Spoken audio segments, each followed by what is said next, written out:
कैसे हैं आप लोग। स्वागत है आपके अपने चैनल नेट एडू पर।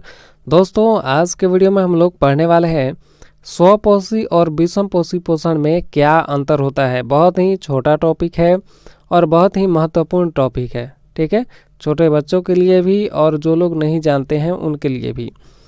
देखिए स्वपोषी पोषण होता क्या है, चलिए एक एक करके हम लोग इसमें अंतर जानते हैं। ठीक है, अंतर से पता चल जाएगा कि स्वपोषी क्या होता है, विषम पोषी क्या होता है। ठीक है, देखिए स्वपोषी क्या होता है, जब कोई जीव अपना भोजन स्वयं बनाते हैं तो उसको स्वपोषी पोषण कहा जाता है।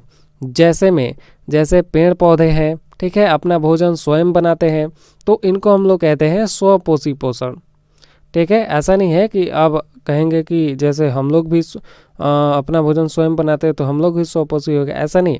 हम लोग क्या कहते हैं, जो दूसरे जीवों से लेते हैं, ठीक है, मतलब दूसरे जीवों को मार करके उसके बाद हम लोग बनाते हैं भोजन, तो ऐसा थोड़े अपने से बनाते तब होते हैं स्वपोषी पोषण। लेकिन हम लोग क्या है, विषम पोषी पोषण है। ठीक है, मानो क्या है, विषम पोषी पोषण है। स्वपोषी पोषण केवल पौधे होते हैं। ठीक है, अब चलिए विषम पोषी पोषण किसको कहते हैं, तो जब कोई जीव अपने भोजन के लिए दूसरे जीवों पर निर्भर रहते हैं तो उसे विषम पोषी पोषण कहा जाता है। क्या कहा जाता है, विषम पोषी पोषण। यानी जब कोई जीव अपने भोजन के लिए दूसरे जीव पर निर्भर रहते हैं, मतलब कि जो है दूसरे जीव पर ताक लगाए रहते हैं कि कब जो है उस जीव को मार करके खा जाए। जैसे शेर बाघ मान लीजिए, ठीक है, एग्जाम्पल के लिए शेर बाघ क्या करते हैं, जो दूसरे जीव को मार करके खाते हैं। हम लोग क्या करते हैं, हरे पौधे जो है, हरे पौधे पत्तियां ये सब फल फूल खाते हैं। क्यों, वो भी तो जीव है। तो हम लोग क्या करते हैं, दूसरे जीव को मारते हैं उसके बाद खाते हैं। ठीक है, मतलब दूसरे जीवों को खाते हैं, तो इसलिए हम लोग क्या हुए, विषम पोषी पोषण हुए। अब पेड़ पौधे थोड़े हैं कि किसी को मार करके खाते हैं या किसी और पर भरोसे में रहते हैं, नहीं, वो लोग अपना भोजन स्वयं बनाते हैं, इसलिए वो स्वयं पोषी पोषण। और हम लोग क्या है, विषम पोषी पोषण। ठीक है, क्योंकि हम लोग दूसरे जीवों को खाते हैं। अब स्वपोषी पोषण जो होता है वो हरे पौधों में होता है, मैंने जस्ट बता दिया। और विषम पोषी पोषण हरे पौधे तथा शैवाल को छोड़कर बाकी जितने भी जीव होते हैं उन सभी में विषम पोषी पोषण होता है। अब तीसरा अंतर क्या है, ऐसे घटक जो है प्रकाश संश्लेषण द्वारा अपने भोजन का निर्माण स्वयं करते हैं। जो पौधे वगैरह होते हैं वो अपने भोजन का निर्माण स्वयं करते हैं, और विषम पोषी पोषण जो होते हैं वो अपने भोजन के लिए स्वपोषी घटक द्वारा संश्लेषित पदार्थों पर निर्भर होते हैं।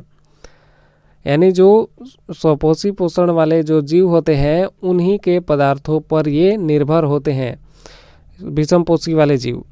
अब देखिए चौथा अंतर, स्वपोषी में क्लोरोफिल होता है और विषम पोषी में क्लोरोफिल नहीं होता है। ठीक है, ये है अंतर। 4 अंतर मैंने बता दिए, 5वां अंतर भी बताता हूँ।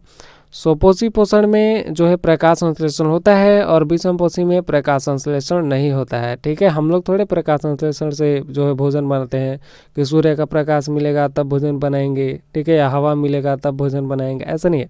हम लोग क्या करते हैं, डायरेक्टली दूसरे जीव को मारते हैं उसके बाद खा जाते हैं। ठीक है, जैसे पेड़ पौधे हैं वो भी तो जीव है ना, उसको भी तो मार देते हैं, उसके पत्तियाँ वगैरह लेते हैं, ठीक है, फल वगैरह।